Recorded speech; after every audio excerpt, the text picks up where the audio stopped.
যাওয়ার অভিযোগ, শাসকের আশ্রয়ে জেহাদিদের বাড়বাড়ন্ত যায় না ভাই, এগুলো কোথায় কি হচ্ছে না, যদি হয় দুর্ভাগ্যজনক। জানি না কোথায় কি হয়েছে, তবে বাংলায় সাম্প্রদায়িক বাতাবরণকে বিষাক্ত করবার তো চেষ্টা এর আগে হয়েছে।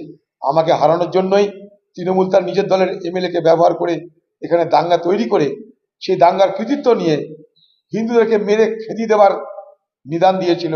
অথচ এখানকার মুসলমানরা তারা কিন্তু তাদের মতামতকে সমর্থন করে। শোকজ করলে হবে না, কলার ধরে গ্রেপ্তার করে পিটাতে পেটাতে থানায় ভরে কেস দিয়ে সাজা দিতে হবে। এগুলো বেকার গল্প করে লাভ নেই।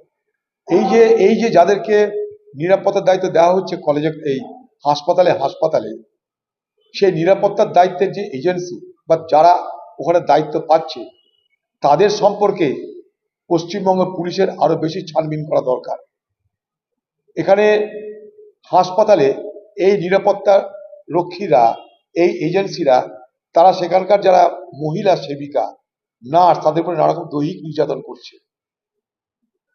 সেখানে চাকরি করতে পারার সুবাদে এবং চাকরি করতে তারা বাধ্য হয় তাদের দারিদ্রতার জন্য, সেই সমস্ত মহিলাদের এজেন্সি যারা মাথা, যাদের হাতে এজেন্সি, যাদের হাতে চাকরি দেওয়ার ক্ষমতা, তারা দেহ পর্যন্ত তাদের কাছে বিক্রি করতে হয়। দেহের বিনিময়ে চাকরি হয় সেখানটায়, এতটা বলে রাখলাম আমি।